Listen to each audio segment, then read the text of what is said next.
Ducks fans, are you ready? You are listening to the Ducks and Pucks podcast. This is the #1 home for Anaheim Ducks talk and analysis. Here we go.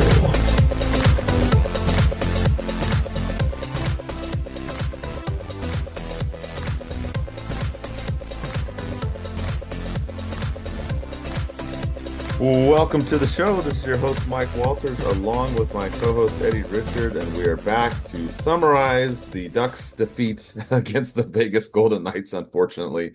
We will talk about that series and how everything went with the Ducks, and we will also talk about some free agency stuff. There's a lot of off-season moves that the Ducks need to do, so we need to kind of figure that out. There's also a lot of rumors flying around the league. Some other league news we'll talk about. Playoffs are still going on, so we'll talk about that as well. So buckle up. This show will have a lot to cover, especially injury news too. We waited till the Ducks released that so we can kind of have a more overall in-depth show. But before we jump into that, how are you doing, Eddie? I know it's been a couple weeks, and we'll dive into the series, but we got eliminated. But what's new with you? Just nothing new, just work as usual, and that's about it. Missing hockey, but I'm still watching the playoffs. At least the Avs are still in it for now. But Right. yeah, it's been pretty decent hockey. The only bad thing I'd say about it is ESPN, horrible. I don't know why the NHL elected them to cover it. I think they're one of the worst sports things in the world. And then now, Mike, what a lot of complaints, and my complaint was too, you have to pay a subscription to be able to watch these games.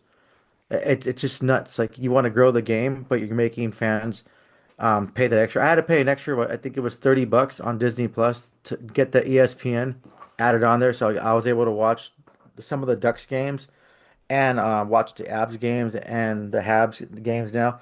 I think it's just one of those things that it's just completely unnecessary, and you're just kind of steering away any new fans because if I'm a brand new fan, I'm not going to pay $30 or whatever other add-ons you have to pay for ESPN to watch these games. So I think it's pretty sad the NHL um, is electing to let ESPN host these things. So I think that's the downfall right now of the playoffs. But I wanted to get that off my chest starting the show. No, I'm with you too, because as you guys know, we talked in the last show, May I have a lot of business trips that I have to do. So I did the same thing, Eddie. I bought the ESPN thing so I could watch it when, I'm on the road. Because, not all the hotels and certain places necessarily show the games. And yeah, it's frustrating because I believe you're right. It was like 29.99. So if the Yeah. games were on TNT, it was fine. But yeah, the ESPN coverage, I am just not a big fan. I don't know. They need to do something. I'm with you. I didn't like that at all. But yeah, it's frustrating. And this is a theme for a lot of people in a lot of sports where even just cable TV in general, right? You have to buy, Hulu, yeah, ESPN, Paramount Plus. Like, there's all these different things now that like you don't want to pay AT&T or whatever DirecTV service, but now you end up paying the same, but you spread it across 5 or 6 different platforms. So it's very, very Yep. frustrating. Oh Um, I, yeah. I agree with you. It is frustrating. Um, yeah, speaking of frustration, the Ducks losing the series, we're going to dive into this. There's a lot, but I do, before we start, want to, recognize it is Memorial Day weekend. We're recording the show as the weekend gets underway. So if you're having a hot dog or a beer or grilling out, I hope you enjoy the show. Thank you for everybody that if you had a family member that paid the ultimate sacrifice, that's what this weekend's about.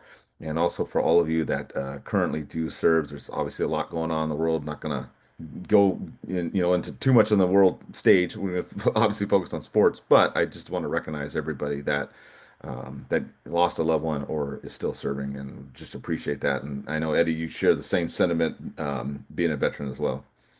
Oh yeah. Well, definitely well said, Mike. I've lost some soldiers when I was in.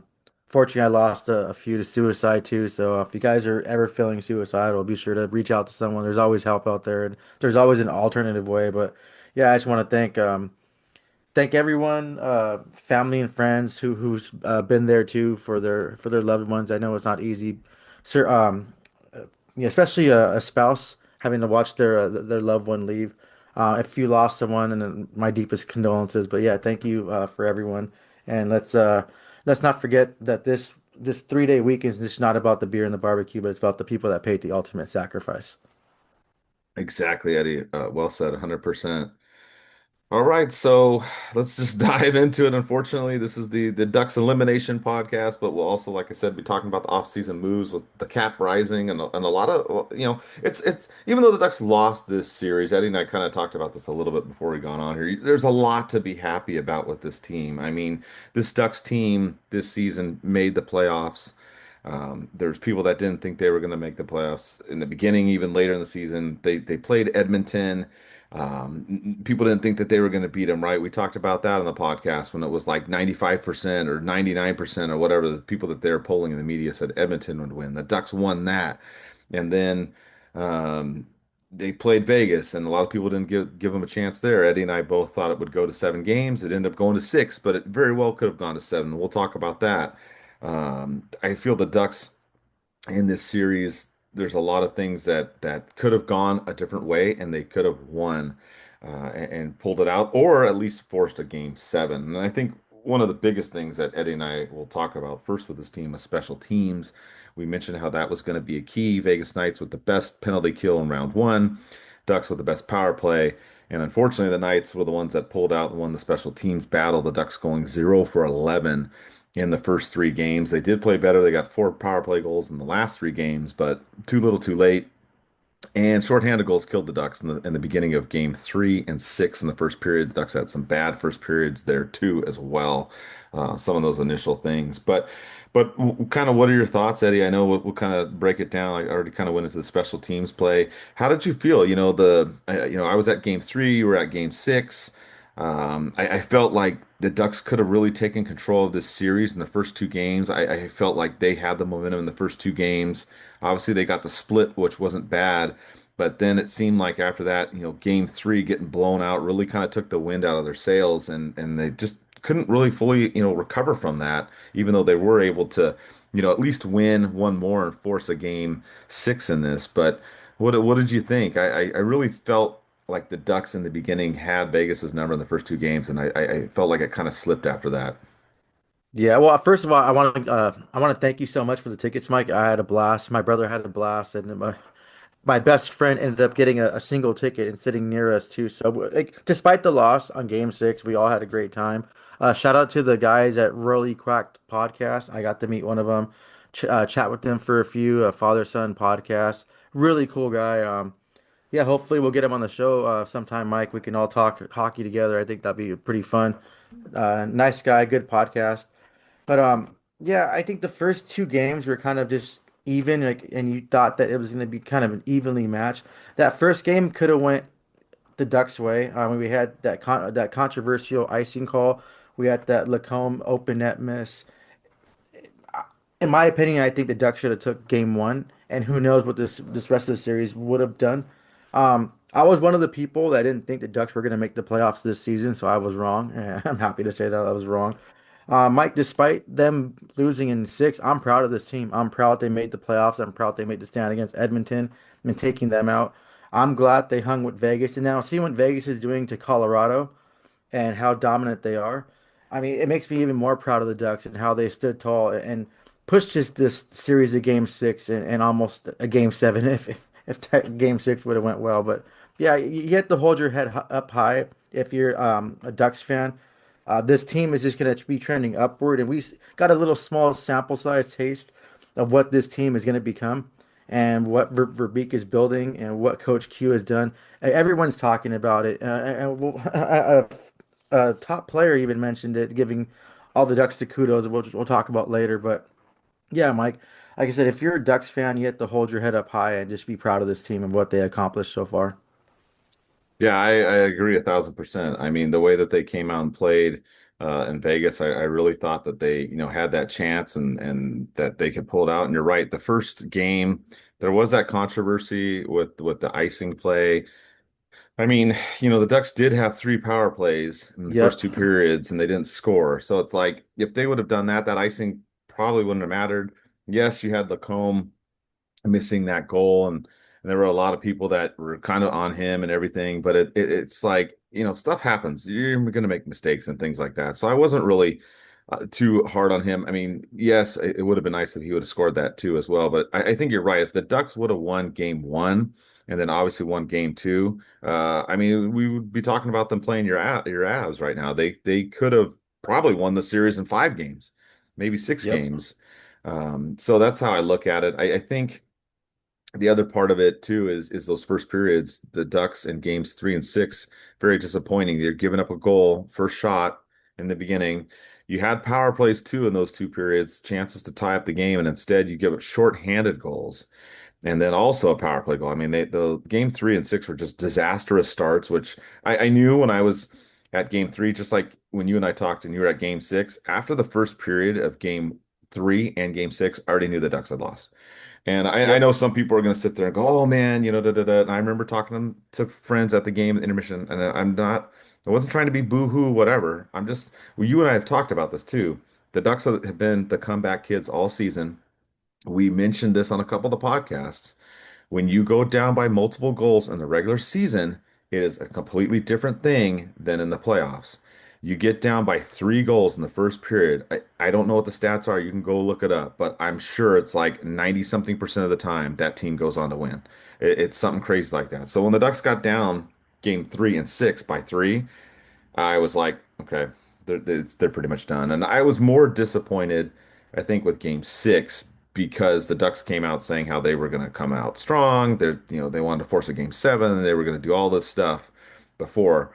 And don't get me wrong, I'm still proud of them, but I was just frustrated with the way that they started game six because they talked up such a good game after losing a very, very close one, which they could have also won in game five, and then they just came out flat. So that was another key that you and I had talked about with special teams and good starts. And the Ducks were okay in the first period, except for game 3 and 6. And ultimately, you get behind by that many goals. I don't care who you are. It's tough to come back. It just is. You get down by 3 after the first period. That's rough. So I think those were the other kind of issues that I had. And then the other part we have to mention, there's a lot of controversy on this too, Eddie. A lot of people were upset about Dostal. They were saying Yep. put in Huso. I don't really care about that. We can kind of talk a little bit more about that too later because we also got to talk about, the Ducks getting more players this summer in free agency and kind of what they're going to do with this team, which we'll discuss a little later in the show. But let's be honest, Hart outplayed Dostal. Period. I don't Yep. care. I don't. 100%. Yeah, I don't care however you want to, because I know that there was a lot of people were getting pissed off on social media about Dostal, and then I saw there was beat writers getting mad at fans and fans getting mad at beat writers and people arguing about, why is he still in and we should start Huso and all stuff. I don't all that. I don't care. Throw that all out the window. I really don't care about all the commentary and narrative on all that. The bottom line is, Eddie. Hart outplayed Dostal, period. And that was another reason why the Knights won the series. Yeah, Hart played amazing.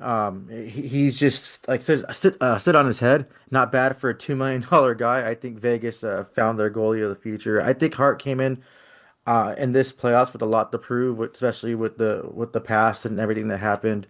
But yeah, he definitely outplayed him. There was no way that, especially in that game six, going down that many goals, Hart was gonna just break down. And I kept looking for that too, Mike. And we kept talking offline, like, okay, well, they just need to break that wall, get a few past him, rattle him. No, he didn't get rattled at all. He looked comfortable. He looked like a season pro goalie, and he's the reason why, or one of the reasons why they won. Another one was Marner. Marner played at a level that was just beyond him. He's never played that level in Toronto. He had a lot of heat in Toronto because he couldn't perform in the playoffs, and I think he might be still leading the league in playoff points, if I'm not mistaken. But yeah, they played in a whole different level.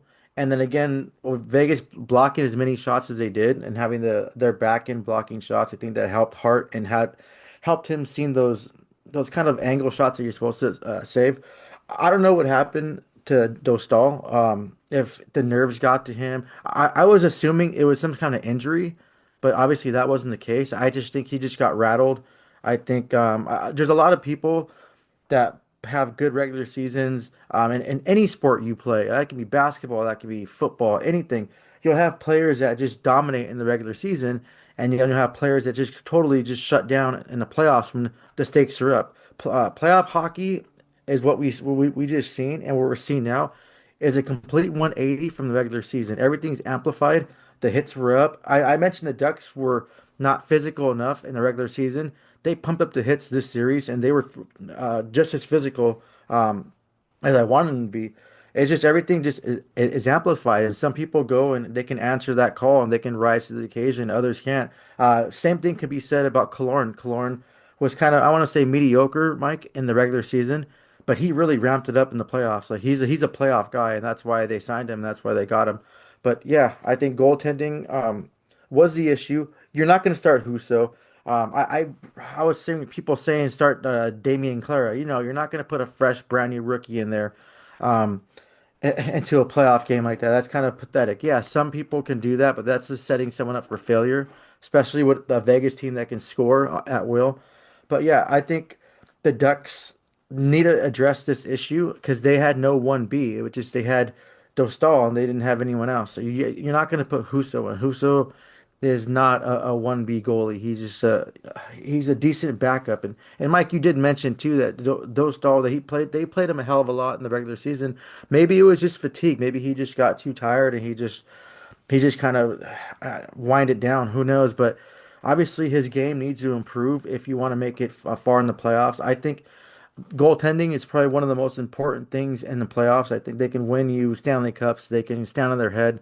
We've seen this happen numerous times where goaltenders won playoffs and things like that. So something needs to change and it needs to be addressed. And you can't just blame it all on him because you mentioned too, Mike, the special teams. In that game one, they're 0 for 3. If they would have scored at least one power play goal, who knows what could have happened. But no, they didn't. They went 0 for 11. And I mentioned too, and people got all pissed off saying you can't win a series if you go 0 for, if you're not scoring on the power play. It's not going to happen. And the Ducks have had this issue on special teams, Mike, on the power play as long as I can remember. I think since what 2018, 19 when they stopped making the playoffs, they just stopped scoring on the power play, and it's been a constant issue for the Ducks that can't score on the power play.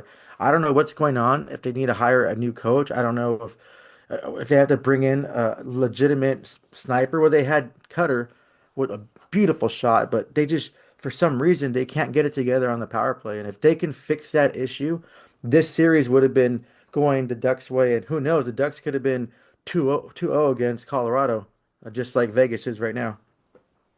Yeah, I mean, you make good points there. The playoffs, with the power play and whatnot, the regular season, you're right. They struggled on it. The Ducks had flashes of better power play.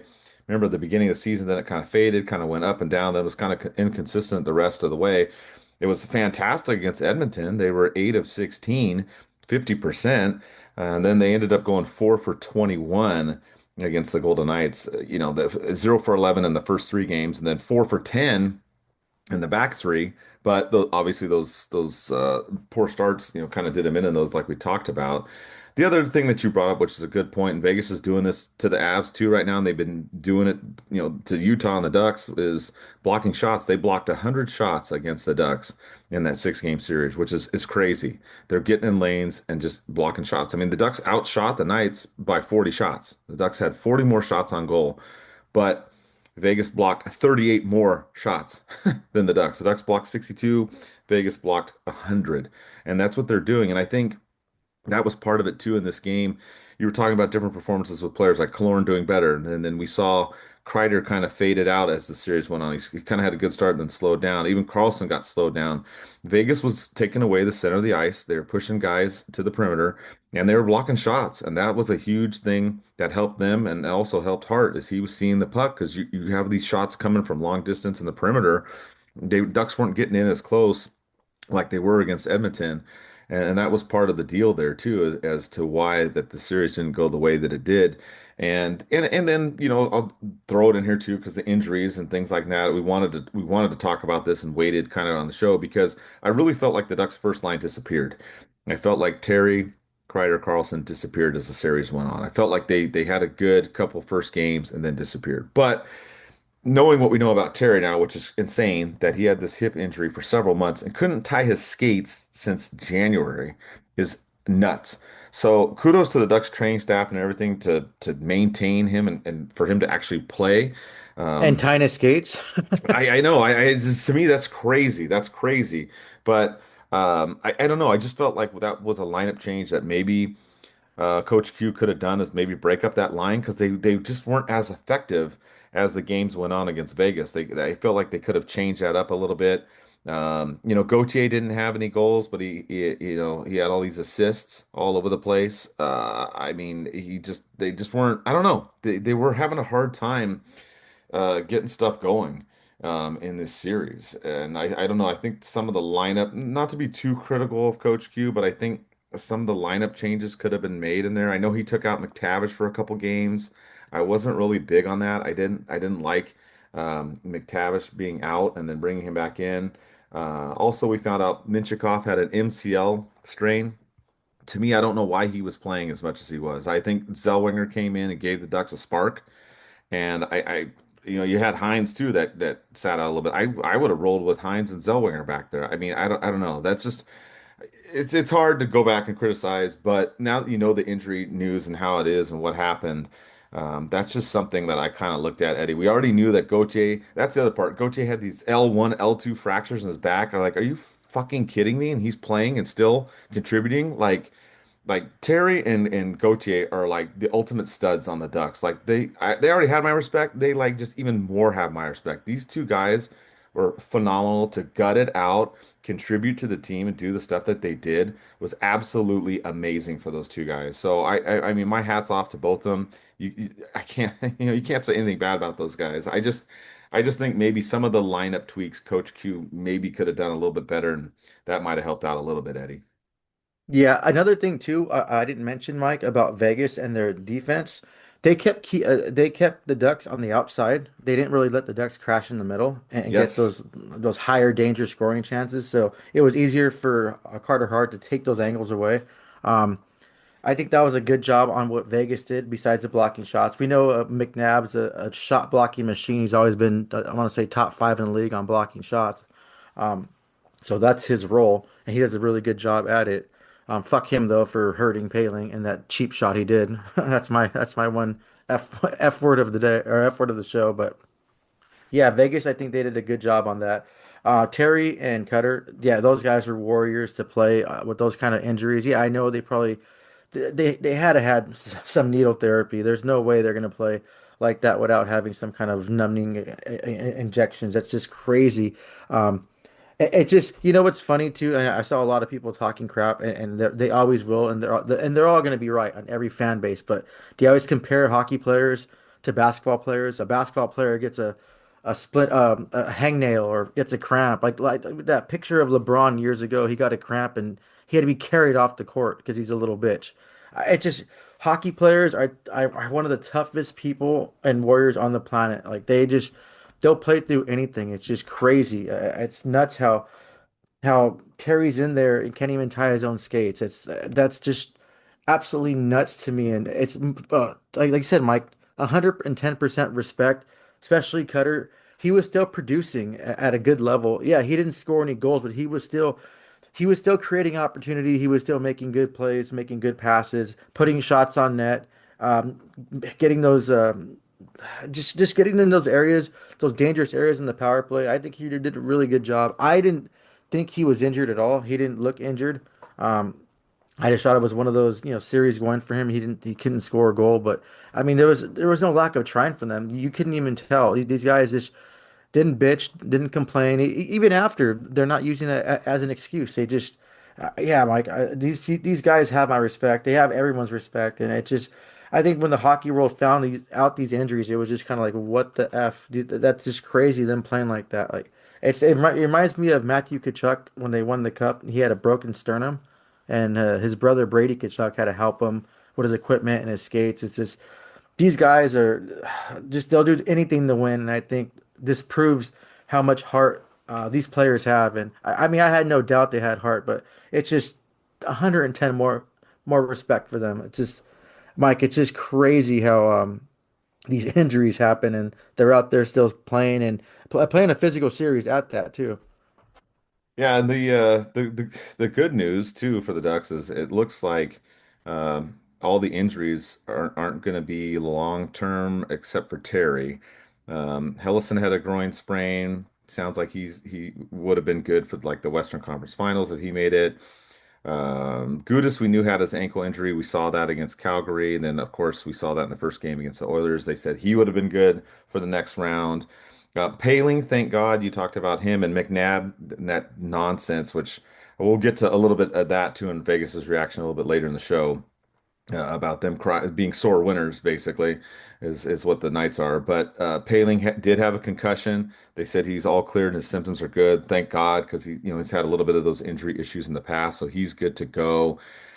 Really, the only question mark. They said Cutter's fine now too, which, like you said, I couldn't believe how he was playing. He looked fine, fantastic. So the only thing that is that Terry's going to have hip surgery in the future near future. I didn't say a specific date, but I'm thinking it's probably going to be within the next month or two. And then depending on who you talk to, it looks like recovery time is at least 4 months.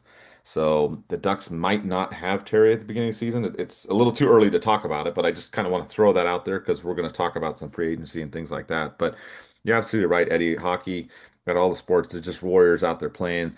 And same with you and I talking about this. We're not making excuses that the Ducks lost because of the injuries. Absolutely not. There's players on Vegas that are hurt.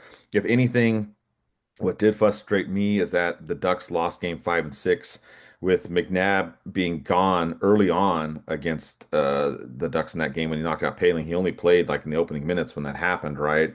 So Vegas was without Stone and McNabb game 5 and 6, and the Ducks lost both those games. That to me was frustrating because they did have a chance to really, I think if they would have won that game 5, Zellweger coming in there giving a spark was great. I do think lineup wise he should have been in sooner earlier in the season, especially knowing or in the series knowing that Minchikov had that knee issue.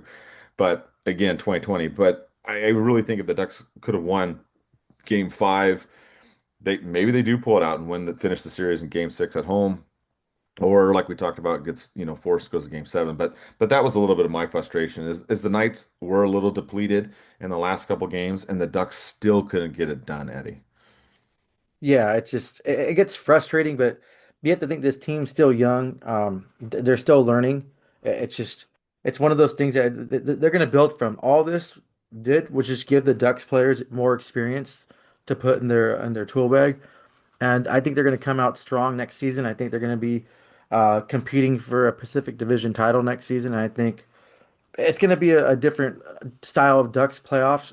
When they come next season, they're going to be more kind of seasoned into it. They're going to know what to expect. A lot of these players, it's their first time in the playoffs. They had no idea what to expect, how everything intensifies. Yeah, you played against Edmonton, you played it well, but each series is going to be different and it's going to get harder. Going from round one, two, three, and then the Stanley Cup is going to be nuts. It's going to be even 10 times harder. So I think overall they did a good job, Mike. So a little random question too. Um, who are your three stars of this series, Mike? Yeah, that's a good one. For me, I mean I'm gonna have to throw Terry and Cutter up in there for sure. I'm putting them in there just because the way that they were able to produce and being injured and whatnot. Those are the guys I'm gonna throw in there. And then I think defensively I'm gonna go with Zellweger. I really think he came in and gave the team a spark, and I think he could have done a little bit more, if he was in there a little bit longer. So those would be the three guys I look at. Who do you got? I had Paling. I think Paling had a really good series. I think he was a game changer. He's not flashy, but he does everything you want. He's that meat and potatoes guy. I think Seneca too, scoring the goals he did, being as physical as he is too for a rookie. I think he held his own, and I think he did a really good job. And yeah, I had to throw Cutter out there. Um, him still producing and him still being everywhere on the ice with the injury he had. I think he rounds up my top three of this series. Yeah, I agree. All good choices. And just kind of overall, we'll talk about free agency right now and improving the team. But I'm with you. I'm super proud of this team, despite all the injuries. Yes, this is most of them never been in the playoffs. Obviously, you had a couple guys that have been, Gudis, Carlson, etc. But this was a really huge step for this team this year, and they have absolutely nothing to be ashamed of. I really thought they could have made it to the next round. A couple little things that they could have done better, but you put it very well, Eddie. It gets harder and harder. You play different teams. Vegas has been there, done that. Edmonton had been there, done that, and we were able to take them out, which that's why I thought was really amazing. But it is what it is. It's tough, and now you got to look at how do they improve for next year. And I absolutely agree with your discussion about, hey, going for a Pacific Division title. They almost did it this year, that if they just didn't sputter out those last couple of weeks, as we had talked about in the show before. So the good news with free agency coming up, and Eddie and I were looking at all the numbers and double checking everything, but the Ducks are going to have a lot of cap space. The cap's going to go up to over 100 million. The Ducks are going to have over 40 million to play with.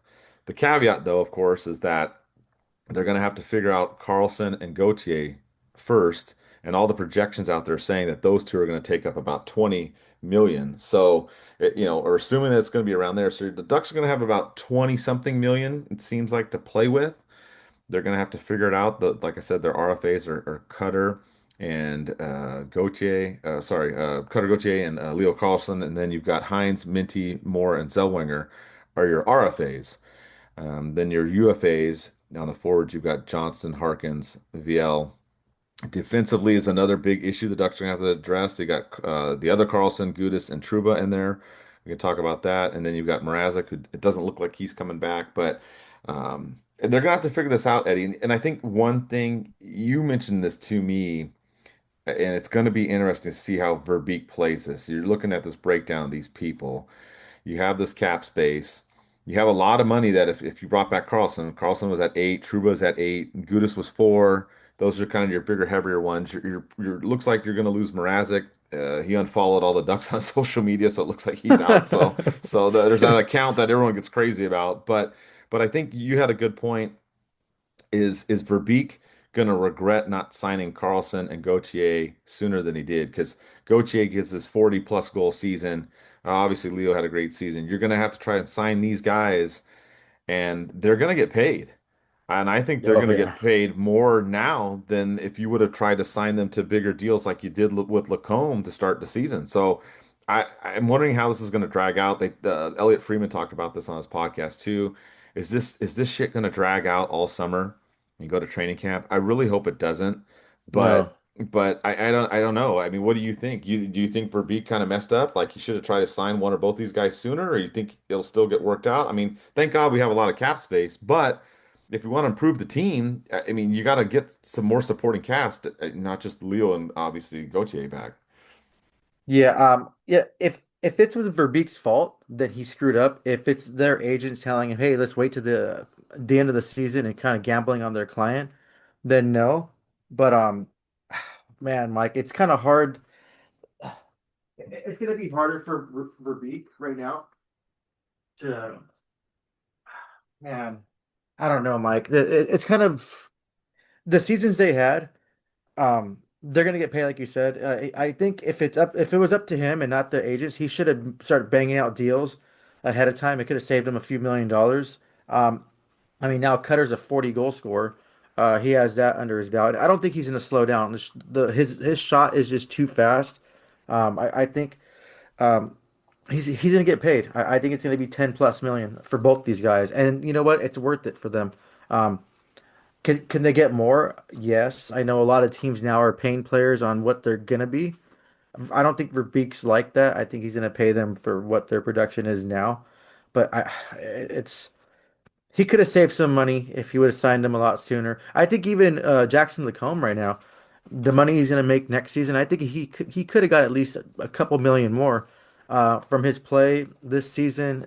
We saw what he did in the playoffs. Yeah, he had a few bad games here and there, but overall he was really good two-way defensively. He had a lot of praise from a lot of people. A lot of the different beat writers praised him. A lot of these analysts praised him.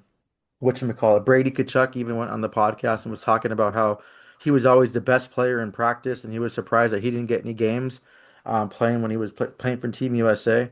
I think he could have got more too. And Verbeek was smart for signing him early on. But yeah, he's gonna have to pay these guys, and I hope he doesn't drag out. I think that's kind of what. the bad blood and kind of what had a rocky start to McTavish this season was that just that dragging out. Um, let's get these done as soon as possible. That should be your number one priority. You should have been working this out the day after you guys got kicked out by Vegas, but it's going to be interesting to see if this drags out or not, and what Verbeek does too. I forgot to mention too. You're talking about cap. We are getting another 2.5 million off the books from the Cam Fowler buyout, or I'm sorry, trade. So that's going to be helpful too. But yeah, pay these guys the money. I think they're a fair thing would be anywhere from 10 to 12 million, Mike. I don't know what you think would be fair. No, yeah, absolutely. I think you're right. A lot of the projections have them around that. They have them, depending on who you talk to, they're like between, I've seen 9, 10, 11, 12. I've seen a lot of those projections. I think you're right on. I think combined you're going to at least pay 20. And I don't see them going anywhere. I know we had one fan, Diana Z92 asked, is Cutter going to stay with the team? I think absolutely they're going to stay with the team. I don't see those guys getting traded. Yeah, Oh no. either way. I just wanted to throw out, we got some fan questions. We also had Alex Vegas RE99 talk about McTavish getting traded. That's another one I don't know, which I'll kind of table that one for a little bit because there's some free agents and some other things. There's some actual big names too that there's a lot of rumors about. We're going to save that for towards the end of the show. But yeah, I don't see them going anywhere. I think that they'll get that done. Hopefully, it is sooner or later. Let's not pull a Zegras or McTavish and wait and all this stuff. I that kills me. And I know there's two sides to the negotiations. Like you brought up a good point. The agents are part of it too. It's not just all Verbeek. They go back and forth. But Yeah. but you're right. They need to get these two guys signed and get it done right away. Get this done because now the other issue you have is defense. What are you going to do? That's what Simon Sterling 5 asked us, like, well, if the Ducks can't re-sign Truba and John Carlson, then, they're going to keep Zellweger and Minty. I mean, yeah, I think they are. Those guys are your RFAs. I think Hines, Minchikov, Moore, and Zellweger all come back. They're all cheap deals right now, and I don't think that any of them have really they've played well, don't get me wrong, but nothing to command some kind of crazy, $6-7 million type deal. I Oh, no mean, way. maybe, yeah, no, they might get some little raises here and there, but I think the Ducks will bring those four guys back. I don't really see that as an issue, barring a trade, like we were saying. But my other concern, the two big concerns to me is one is the forwards, obviously Carlson, Gauthier. We've already talked about that. But defensively, what are you going to do with Carlson, Gudis, and Truba? According to Freeman, he said that Carlson's looking to go back to the East Coast, which that would be kind of a bummer because you did this trade, you gave up those picks, you did all that to get him, and then it didn't work out, and he's gone. And then Truba. Of the two, I would probably want Truba more. I thought he played phenomenal for the team. I thought he was a great mentor and everything. Carlson to me was a little bit of a disappointment in that Vegas series. I felt like he kind of faded out a little bit. Not saying I wouldn't want him back, but it sounds like because his family's on the East Coast and whatnot that Freeman's saying he wants to go back. And then the other big question is Gudis, right? I mean, he loves it here. I actually found out he lives close to me. He doesn't live far from Honda Center. He's actually I'm not going to say what city, but out of privacy, but he does live close by me. It's kind of funny. I found out, and he actually hangs out by Wait, some places that I go what do you to. mean close? He lives across the street from you. Remember we were hanging out with him at the barbecue? No, I'm just playing. Yeah, yeah. So the thing with Gudis though, and that goes into the captaincy discussion too, is okay. You don't bring him back. Who's the captain? I just think that that's a big, big other question is what do the Ducks do on the defense? What are they going to do, Eddie?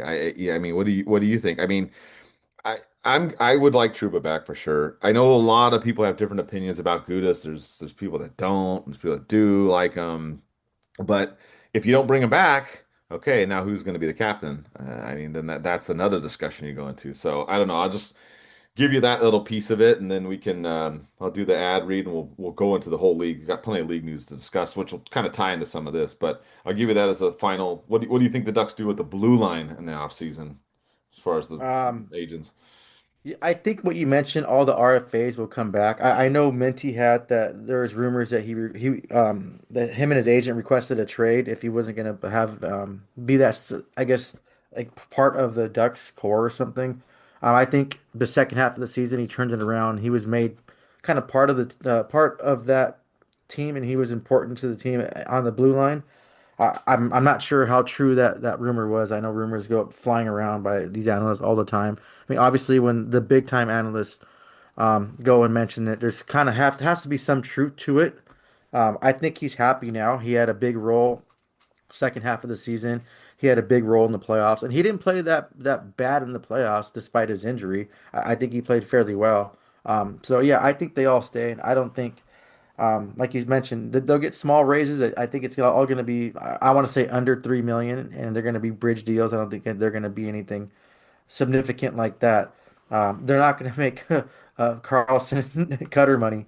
So as far as defensive, okay, this is where I kind of disagree with you, Mike, because I don't mind John Carlson leaving. I think he played well. He meshed well with the Ducks, and I liked him on the blue line. But I think he's kind of more one dimensional, and his speed wasn't. He wasn't as fast as what you need to be, and I think Vegas kind of exposed him too. Um, if he wants to go back to the East Coast, be with his family, so be it. Thank you for the games you gave us. Thank you for what you done and helped the team do. If we get him back, still good. I want to see what he can do for a whole year, but I wouldn't mind him leaving. That's one of the ones. I do want to keep Truba and I do want to keep Gudis. Gudis is the captain. I think the series maybe would have swung a different way if you would have got your captain back against Vegas, especially how gritty he is. Like I said, a player like Gudis will take away that time and space, take away that Marner kind of thing. Marner, a player like Gudis and Marner coming down and you getting hit by Gudis, you're going to think twice about putting that puck between your legs and score. It was not going to happen like that. I think Gudis is a good captain. I think he played very well this season. I know I criticized him a lot the season before, but I think he really took a step forward and he kind of proved why he's the captain of the Ducks. And it was unfortunate that he went down on that injury. The only thing I didn't like about Gudis this season is how he had to come back against Toronto to answer the bell. I think that was kind of the wrong decision for him. Yeah, I know they have a code and he's a warrior and he wanted to just kind of, clear that out of the air. And I know he did it for the team too. He didn't want a lot of his players getting cheap shots, which they did anyways. But I think he should have just waited till next season and answered the bell that way and kind of rested up a little bit more and maybe could have been a little more healthier. But I think he was missed in the playoffs. And I think Truba is a great mentor. I think he did a good job. He got a lot of heat in New York and he came down to Anaheim and he seemed like he was fairly happy and gelled with everybody and kind of helped our defensive blue line grow. Like he's a former captain, he knows leadership and he knows how to mentor people. I think he was good, and I wouldn't mind having him back and him and Gudis that. But Carlson, it wouldn't really. I mean, it wouldn't really affect me. And yeah, we did give up a first and a third for him, but I mean, I think he was a solid rental, and I think it was a good trade. And yeah, so I wouldn't mind seeing him go, but I do want Gudis back 100% for sure. He's the captain. I want him back. I hope they reach an agreement with him. And I hope he does want to come back because he's a UFA, so he has that choice not to come back. But I'm pretty sure he's happy with the Ducks, and he's their leader, and I really want him back. No, and I do agree with you. If I was to bring back these guys, I wouldn't bring back all three. I'm with you. What stings me a little bit with the Carlson is the draft picks, like you said, that he was a good rental. He was there for us, and I do agree with you. I think Vase exposed him. If I was to bring back two out of three, I would definitely go, just like you said, Gudis and Truba. It sounds like Trubo does want to come back, but it sounds like the discussions have just kind of stalled. Like they said that they had talked at the trade deadline. There hasn't kind of been much since then. I know Truba does like it here in Orange County. He likes, where he's at and he's happy here. So I mean, at least on all indications are that Gudis and Truba do want to stay, and Carlson doesn't. But again, I don't, I don't work for the Ducks. I don't know what's in Verbeek's mind. But I'm with you. I would like to see those guys back, for sure. Um, Yeah. I was hearing too, Mike. I don't know. I think it's the link you sent me, or if I read it somewhere else. That Truba, he never really tested free agency, so he wants to be part of that and see what's the hype about that. And we've seen players do this before. UFAs that they want to go and see what free agency is all about. They'll go ahead and test it. They'll talk to teams and be that part, but then they'll come back to their original team and sign with them. So I mean, no fault to him for wanting that experience. It's kind of a thing that I think a lot of players should go and do. So that's cool. And I wanted to ask you too, Mike, if you can go and put a care package together and go knock on Gudis's door and kind of convince him to stay with the Ducks. Yeah, I know, right? I should go over there. I know some places he hangs out, and I personally haven't run into him at those places, but I have other friends that have. So I'm like, huh? I'm like, what can we do? And we know talking to him last summer that he tracks stuff online. So just so you know, if you're, he's got. I forgot what he said. If it's a company or media group, they do track what you say. So that's why I don't want to get in trouble. Be like, hey, he lives over here. uh, You know what? It's awkward too because I've seen a few hockey players out in public. I know a long time ago I saw Corey Perry. And I didn't want to go up to him. I don't like bothering people. Like if it's someone like Gretzky, Lemieux, Jeremy Roenick, so some of those high players, and yeah, if they're not with their families, and they're not in the restroom, I'll go up to them and just say hi and see if I can get a picture. Especially players like that. But yeah, it's awkward. It's kind of awkward seeing like you don't want to bother them, but you do want to say hi to them, acknowledge them. I know hockey players are really really cool, but it's funny you said that. Yeah, yeah, absolutely. But yeah, I don't know. I'll just leave that one. Um, the only other thing too is I guess some of the role players too. I think you and I probably in agreement we'd want these guys back. Johnston, Harkins, and VL, all a million or a little bit less contracts, UFAs. I love all three of these guys. I think that they're great. VL reminds me, like you said, of Paling, great role player, was in the mix. Harkins, bottom six getting that grit defensively and faceoffs. Johnson too. So those are the other three to look for. I don't know if you have anything to add, Eddie, but I'd like to see those guys come back too. Oh, 100%, 100%. That fourth rounder was worth giving away, and I'll keep mentioning this because I got a lot of heat online about this trade when it happened. I was like, who cares? It's the fourth round. We never really had success in the fourth round besides Sami Vatanen in that one season in Bolesky, like I mentioned on the last show. Yeah, bring them all back. I think they need them. I think they're really good.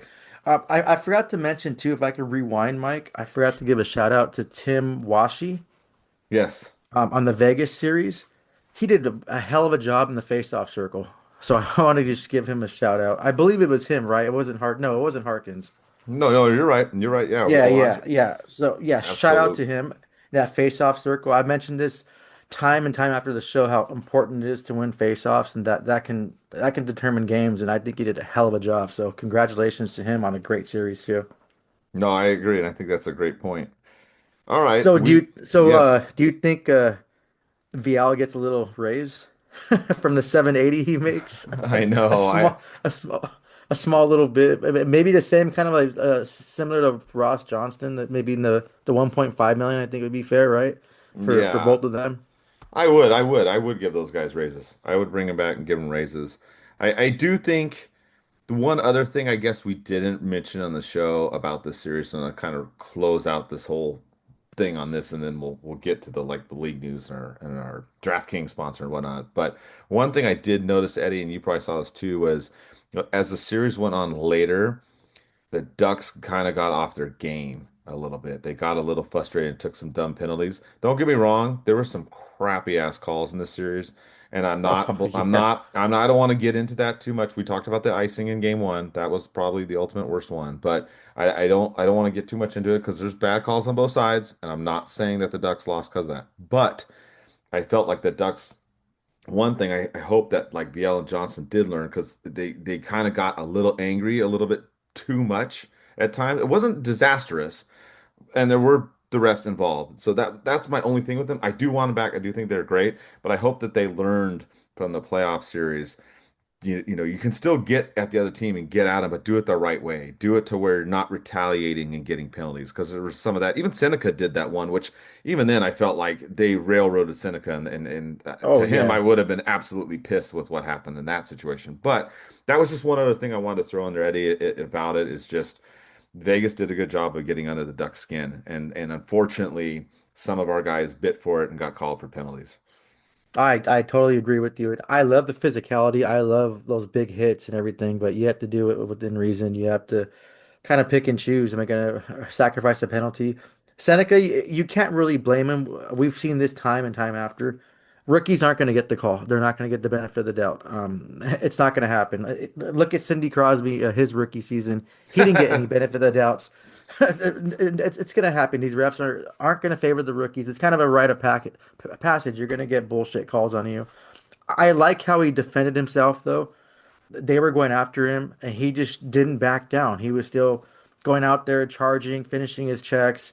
Yeah, he did lose his temper and took some bad penalties. You can't blame him. He's just a kid. You get the emotions are too high. He gets the wires crossed. But it's a learning experience from all these guys. I think come next season, they'll be a little bit more disciplined.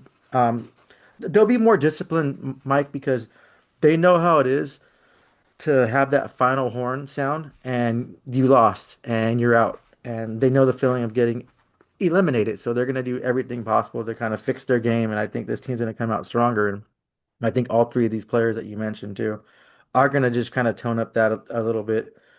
Still play physical, but not take those dumb retaliation penalties and cost the Ducks a couple goals or two or so. Yeah, Not two. yeah, I agree. I think it's definitely a learning experience, and like we said, overall, they're going to come back and be much stronger and better and learn. So I agree 1,000%.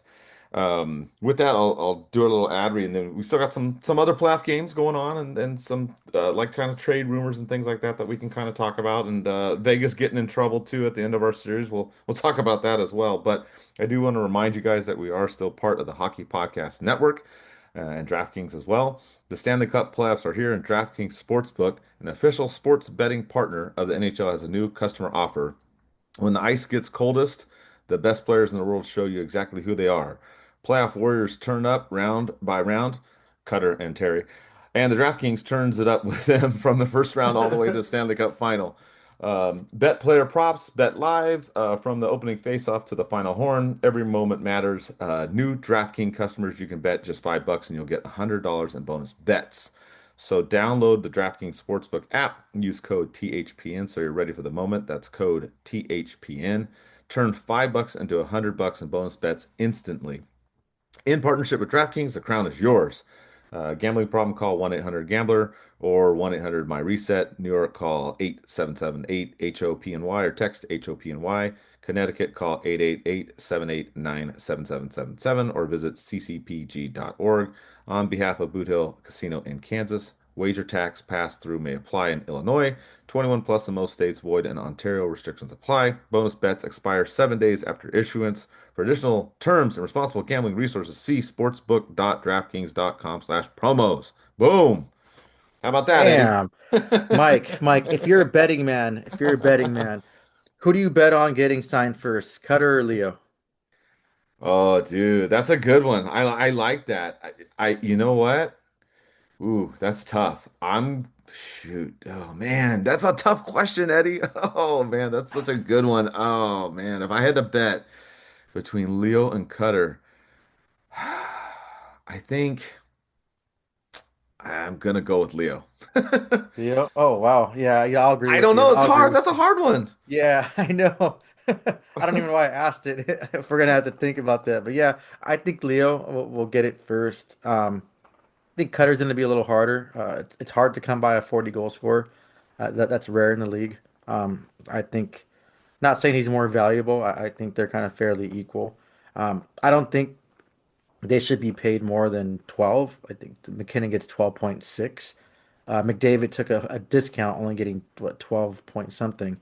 I Hmm. don't think they should make more than them. I know the cap is going up. You're going to expect more money, but yeah, I think Leo inks first. I think he really loves it here too, and I think it's going to be a little harder to get Cutter, especially Cutter has that 40 goal thing under his belt, and like I said, he's going to score 40 plus goals. I think in the near future, I think he's going to be just one of the most dominant Ducks goal scorers.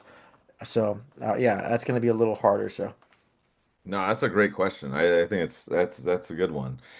Kind of rounding up to what happened after the Ducks, we've got we got some little more stuff that happened. When the Ducks lost Game 6, Vegas decided that they weren't going to open up the locker room like they're supposed to. They ended up getting a second round draft pick taken away. Torts got fined 100 grand. They appealed it. It looks like it's all going to still stay in effect. I thought that this was pretty crazy. I guess they were sore winners because of McNabb and getting suspended for, the one game of Game 6, which I thought the league got everything right there. I mean, Paling suffered a concussion. I saw some people on social media like, oh, well, it was a legal hit. No, it wasn't a legal hit. He didn't have the puck. He was hit several seconds after the puck, and he freaking got his head slammed against the glass, causing a concussion. So when I saw people defend McNabb online, I mean, I try and stay out of that stuff online, but I just laughed. I'm like, you're a clown if you think that that was an okay hit, and you're a clown if you think that he shouldn't have been suspended a game. I just, to me, it wasn't a big deal. And the Knights still went on and won anyways. So like I would have just been like, haha, we beat the Ducks and we blew them out in game 6. Screw you for suspending our guy. That's my take on how I would have done it. But instead, Vegas are a bunch of little bitches and didn't want to talk to the media and only sent out like one or two players or something like that. So when they got fined and had the second round pick taken from them, I just started laughing because I wasn't really that anti against the Vegas Knights before this series. Like it was kind of like whatever. It wasn't like the Sharks or the Kings, right? Where we pretty much dislike those teams. But I really just dislike the Knights management and coaching staff. I think that they're just this is ridiculous. Nothing necessarily against the players in particular, outside of maybe McNabb, but I just thought that this was just a complete circus, and I'm glad that the league stuck to their guns, Eddie, and frickin' held them their feet to the fire, losing the second round pick and then finding Torts 100 grand directly is hilarious to me. Oh yeah, you know what? I don't have anything against the Golden Knights players. I like a lot of their players. I think their fans are a bunch of bitches and they're uneducated and idiotic. Not all of them, but a lot of them are just plain dumb. And you can now I understand why the rest of the league's fan bases don't like them and don't like their fans because they're uneducated. They're all brand new. They all remind me of Alan from The Hangover, just a complete morons. Um, like a lot of them were crying about saying that he got suspended because of the a headshot. No, it's not. You can't just go and charge a guy when he doesn't have the puck. That's not the way hockey works. But that's one thing I just say. Like there was a, I think, oh man, I think they're worse than Kings and no Kings fans. Like Sharks fans aren't that bad. I've never had any issues, even online. They haven't really been that bad. Kings fans, I mean, there's no rivalry there anymore, so it's not really like that back and forth. But I've never read so many idiotic statements from people that claim they know hockey than from the Golden Knights fans. And not all of them. There's some of them that are cool. There's some of them that I talked to at bars, local bars, and they were cool. And I mentioned this to their face, like, hey, some of your fan base, they're complete idiots, and they agreed with me too. Like a lot of people just they're so brand new to hockey and they don't follow it too much. They just watch an occasional game or watch the playoffs and think they know everything about hockey. You guys just idiots, and it just you guys just proved online how you guys are idiots, and now I understand why the whole league just despises you. So I mean that's all I got to say. But I still wish the Golden Knights players good luck in the rest of the playoffs. I have no ill will to them. McNabb that was a bullshit play. And like I mentioned before, I defended the Ducks players, their wires crossing, maybe his wires crossed. I'm sure after that, it was kind of a regret moment, especially seeing Palin go down. I know these players, they all communicate and they all don't want to see someone get seriously injured like that. So, yeah, I just, their fans are just completely, I don't want to say the R word, but they're just idiots. And then Torts, I like Torts a lot, but him being a little bitch and crying and being like a little whiny baby, like you didn't get your way, so you're gonna pout. That was the dumbest thing. I'm glad the league took away their draft pick. I'm glad he got fined $100,000. And I'm pretty sure he's still gonna cry about that. And Vegas is their management, they always been shitty to the players. They always been just shitty. It's Vegas, and you know what? For their fans too, I can't wait for the downfall of Vegas because their fans are just gonna dwindle away, um, and go away and go probably follow the basketball sport that's happening. I know Vegas is getting a women's hockey team, so congratulations to them getting an expansion. But yeah, and you know what, Mike? It doesn't stop there with Vegas because they did something else that pissed everybody off. Yeah, the well, like you were mentioning, the Torts came in, and you and I actually do generally like Torts overall. Oh I know yeah. a lot of people don't. I actually do, but I just felt the way he did it at the end here. It's like you guys blew out the Ducks at home in Game 6. Like that should have been your big FU to everybody. Instead, you had to take it a step farther after the game, which is dumb. But even the organization now, you brought in Torts, you got rid of Bruce Cassidy, and now you won't let teams talk to him to try and get a job. Like I just don't. I don't know. I'm with you. I'm nothing against the actual like players, and I wish them the best. I mean, I'm shocked they're up 2-0, beating your second favorite team, the Avs, in Colorado. I'm like, damn. And I've been watching those games too. But I don't know what's going on like with this coaching staff and management here. I just I don't know. The way it's being run over there right now, I'm just not a big fan of it. And it's just kind of interesting. Like you cut this guy out of the team with like weeks to go in the season, and now you won't let him go talk to other teams to try and get a job because you know, for whatever, I don't know what the exact specific, I don't know what the, I don't know, I haven't really heard the specific reasons. I should probably hit up my buddy Ken over at Sinbin Vegas, who's a great dude, by the way. If you're following the Knights, he does a great job over there. Oh But yeah, yeah, it's a great page. What I read, Mike, mhm. Vegas said that they don't want to distract from the playoffs, which I don't understand how teams talking to a former coach that's still under contract with them. Because if you terminate a coach, they're still under contract. I don't understand how it's going to affect your playoff performance. You're not going to be in the room talking to them; they're just going to be talking amongst themselves. Like it's one of those things. Vegas is just their management is just showing how shitty they are. You're keeping someone from getting a job because you want to focus on the playoffs. Like something, nothing to do with you at all. That's just totally nuts right there, Mike. It's crazy how they act.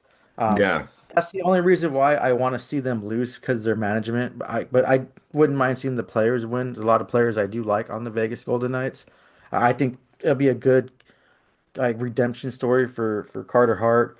And for we have Shea Theodore, William Karlsson too. I mean, they were beloved in Anaheim, and they're solid players. And then Marner too would be a good thing for Marner to kind of like F you to Toronto and all their fans that always shat on him and threatened him online and stuff like that. So there's good stories there, but their management is just horrible. It's just and that was the last straw, them not allowing them to speak to Bruce Cassidy and just letting him get that employment and let's just sit there and just kind of like, okay, make it a dumb excuse like you don't want it to distract you from the playoffs. It's just totally bullshit. Just say the truth. You just want to be petty. I mean, that's the truth of the matter. Yeah, I agree with you. It's not a distraction. Like, come on, that's a BS reason. But the other part of this too is the way that the Ducks have done, even the Avs. You've got Verbeek is up for the GM of the year. McFarland's up there. You got the Wild's GM. I'm curious to see how that shakes out. I mean, I'm with you too. If Vegas keeps on going, I feel good for the players. I mean, I kind of want the Avs to win obviously more so, but I'm not gonna. I don't know. I'm not gonna be super bitter, or petty if Vegas wins, but I kind of want Colorado. I also want Carolina, but I don't know what's going on in Carolina either. They had all that time off, and Montreal's looking good, so you got two good series to follow. But some of the awards, the only couple awards really that the Ducks are up for, is Verbeek for GM, and then you had Seneca going for the Calder, but he came up short. He finished third. It wasn't even really close for him, unfortunately, but those are only the kind of things that came up, at least for the Ducks in terms of like awards at the end of the season. And then you also had, we talked about the firing of Vegas. You got Toronto, Edmonton fired their coaches too, which is gonna kind of interesting because there's all these rumors with McDavid and Matthews who are both there too. So we're kind of wondering, will the Ducks try to trade for those guys? That's kind of thrown out there. I think it's kind of interesting. Toronto too. I heard Dallas Aiken's name was mentioned. That was kind of weird. So kind of some weird stuff going on around the league with some of these teams, Eddie. Yeah, well, our former coach Akins, he's been coaching in a team in Europe. I forgot what it is. I have the Samsung TV, and it has for some reason it keeps playing these like European games, and I always see his team playing, so I'll watch a few of them. So I'm assuming they had some kind of success, and he's gonna get another chance. I think he didn't have a fair shake when he coached in Edmonton and when he coached in Anaheim. You're kind of coaching teams that were at the bottom of the barrel. So if he gets kind of a chance to kind of coach a team that has those stars, I think he can do a good job, and I wish him the best of luck, and I hope he gets a job soon. I hope he comes back to the National Hockey League. Go back on the finalist for GM of the Year. I know we're kind of biased, Mike, but do you think Verbeek has a great chance of winning this award? Because looking out, he made some pretty good trades coming down the end of the season, including getting rid of Ryan Strome's contract, and then the signings that he's been making and the drafts. He signed, Paling had a good, you have Paling, you have Lacombe, and you have McTavish, all like team-friendly deals that he signed. And then the big thing he drafted Roger McQueen too. So as far as the drafting, the signings, and the trades, um, compared to the other two, do you think he has a good shot at winning? I mean, I think he does because of all the things that you just mentioned and where the Wild and Avs have come from. I mean, I think the Ducks are the most improved team of those three, just overall in everything. Like you said, draft, trades, deals, signings, making the playoffs, improving the team, bringing in Coach Q, like all the things that he's done. Yeah, I get, you and I are a little biased, like you said, but if I was to pick him, I would go for Beak just because of the overall picture as you discussed, Eddie. Yeah, and then you see Colorado and you see Minnesota. They went ahead and got superstars. Yeah, they made good deals and got players that significantly can help their teams. But then you have Verbeek thinking outside the box and getting VL. No one even had it under the radar, and everyone just thought it was like a bullshit trade, and he wasn't going to do anything, giving up a fourth round. And he came first game, drops the gloves in a beautiful fight, and he was a factor in the playoffs. I think he played well. I think it was a good trade. And then him just going out of the ballpark, which no one saw coming, getting John Carlson, which instantly gelled with the team, made the team a little bit better, and made the team, especially against Edmonton series, he just competed well. I think some of those moves are going to play a factor in it. I think what Verbeek had to come through as far as the established Avs and Wild, I think he has a good shot at winning this. And not just because I'm biased, I can just say the Avs too, but I think Verbeek has a really good shot. Yeah, I agree. I think of the three, he has a good one. And I mean, for the Ducks too, getting to the second round, a lot of people didn't think they'd make the playoffs. A lot of people didn't think they'd beat Edmonton. A lot of people didn't think they'd beat Vegas. And we've gone ad nauseum on the show about it, but they could have gone to a game seven or possibly won it in six games, depending on if certain things would have gone certain ways. So I like him, as the front runner, I would think. Um, in that group, but we'll see what the league does and who they pick. And you mentioned, bringing in superstars like the Avs and the Wild. That's some of the questions people are asking about the Ducks. What are the Ducks going to do this summer? Dizzy all day. Will Verbeek make a franchise-altering move, acquiring a high-end forward? And that's what I'm kind of curious to see what happens. We talked about the cap situation. We talked about what they need to do. Even signing Cutter and Leo, bringing in or I should say bringing back Truba and Gudis, they would still probably have about 8 to 10 million somewhere in there, depending on what they sign some of the other smaller contracts to do something, or they could try and do a trade like you said. Um, McDavid is a questionable one. Matthews is a questionable one. I know some people are cracking on the Kachuk brothers, saying, I saw rumors that Brady Kachuk wants to come to the Ducks. I don't really know that that's necessarily true.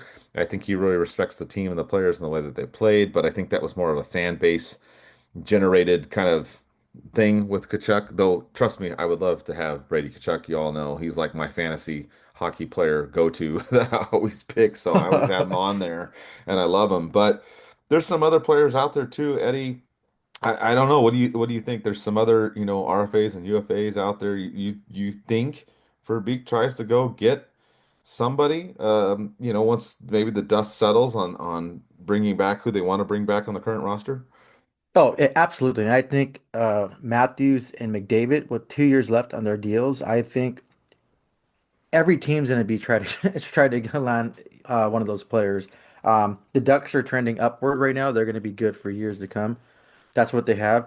You see Edmonton's trending down. I don't think McDavid's going to be there for his full 2 years that he's left. I think they're going to right before if things don't go their way, they're going to trade him. They need assets and him signing that 2 year deal too, or that I think it was a 4 year deal.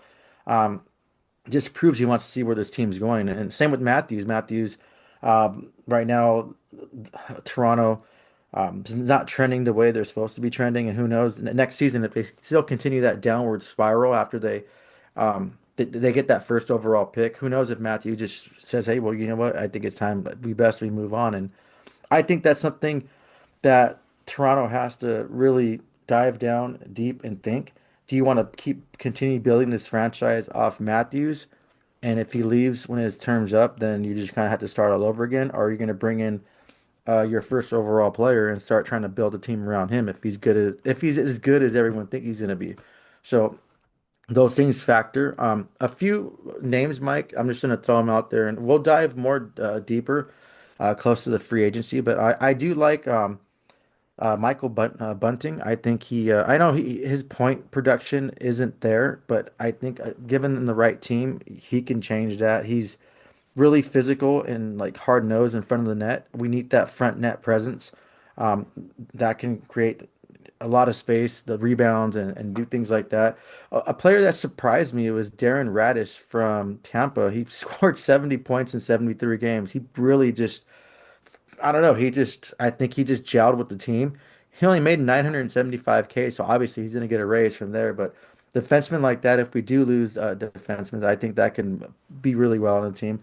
Another two, a big physical guy is Bobby McCann. I think he played well. He had 46 points in 76 games with Toronto and Seattle. He really thrived in Seattle, and he's that bottom six guy, kind of similar to Paling that you want in your lineup, and I think a player like that would be solid. I might too like we forgot to mention we have to find someone to kind of temporarily replace Terry's point production. We're gonna have his cap space too. Not saying the Ducks should go out and use all of it, but maybe bring in someone that can kind of score at his level, but then I guess, keep the cap space where it's supposed to be. And another player that was mentioned too in rumors that was in the trade block and it was in Ducks radar from a lot of people was Jason Robertson. Um, he's going to command a good raise. I know Dallas doesn't like to pay their players a certain amount of money, but I think he would be a nice addition to the Ducks and he'd be that scoring threat. I think he'd gel great with his team. Yeah, I agree. You did bring up a good point too, because Terry's going to have surgery, and he may be, on the LTIR or just IR in general, whatever, to start the season. And the Ducks are going to have a chunk of that to look at too come next season. So that is something for the Ducks to look at. All the names you mentioned are great. I think it's a good idea. I mean, if they could get Robertson in that mix and trade some people, because I do wonder what the Ducks are going to do with Vetrano. He didn't play at all in the playoffs. He's got that Otani-like contract, unfortunately, where they're paying him down the road. So that's kind of frustrating that he hasn't played as well. So I don't know if there's any way that the Ducks can try to unload that contract, well, and him in a deal. I don't know how that would work out, but if they're able to bring in Robertson, I think it would be good.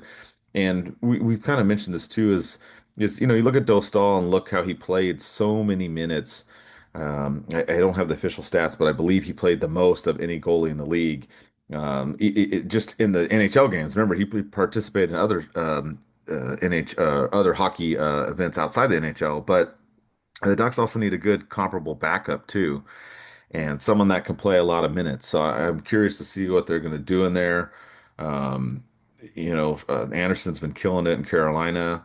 Kind of curious to see where he ends up going. I mean, obviously not. Carolina's had some problems in the Eastern Conference Finals recently, but that's another option too that I look at is if the Ducks can get somebody that can share a little bit more time with Dostal, because the Ducks leaned on him a lot, and like you mentioned earlier in the show, he might have got a little burnt out in the playoffs, and he wasn't injured apparently. From the report, you and I both thought that maybe he had something going on during the playoffs a little bit, but he wasn't. So I think the Ducks do try to go out and get some kind of high end forward. They may try to look at defense too, like we said, depending on the big three, Truba, Carlson, and Gudas, and what happens there. So obviously, like you said, we'll dive into this more as we get closer to the free agency and when the Stanley Cup playoffs are over and things like that. But I agree with you. I would say look at Verbeek. I'm with you too. I think everybody and their mom is going to be calling McDavid and Matthews to see, if they're or at least Edmonton and Toronto if they're available or whatnot. So we might see some fireworks, not just Fourth of July this summer. We might see it might see it in the Nice free agent, analogy. yeah, might see it in the free agency and the trade market too, Eddie. Yeah, I definitely think we need a solid 1B goalie, and that should be a priority. And who knows? I mentioned, or we did mention Anderson because he'll be a UFA, and I think Carolina's good with their rookie Bussy, and then Kochenkov or something. I can't pronounce his name, but he's pretty solid too for them. So obviously one of them has to go. Um, and so be it like that. Buffalo too is set with their goalies. They have a young goalie, Devon Levi. He's been set in the minors. He didn't play well. There's options out there. Or there's other ones too. Like look at Colorado, what they did finding Scott Wedgwood that no one even thought he was gonna be as solid as he is. Maybe there's a goalie out there that the Ducks scout see that can be that 1B and go and get that one. But yeah, like you mentioned, Mike, we'll dive deeper more into this once we get closer to that time. It's going to be interesting, and I think Verbeek's not done making his team better. He knows the holes he needs to plug, and I think he's going to do that. Yeah, I agree, and I'm excited, and I was excited about this season, the way that the team played and how they finished. Super appreciative too of all you guys following along and supporting us. We did a lot of giveaways this year and playoffs and things like that. Don't really have much more other than that. Eddie and I will be back. We'll see what happens in free agency in the off season. Obviously, we'll have some kind of show there, but. I just kind of wrap it up. I just appreciate everybody's support. I hope you guys have a good weekend. If you ever need anything, we're always here. And that's about it. Eddie, do you have any final thoughts before I close it out? No, I just want to thank everybody for continued support of Mike and I, and all the interactions on social media, all the hey, how's it going, um, at the games and stuff like that. We really appreciate that, and this show wouldn't be here without you guys. So thank you for that. Couldn't said it better myself. And like I said, again, appreciate all the support. We'll be back. We'll see sometime this summer when things shake out at the Stanley Cup. And as always, let's go Ducks.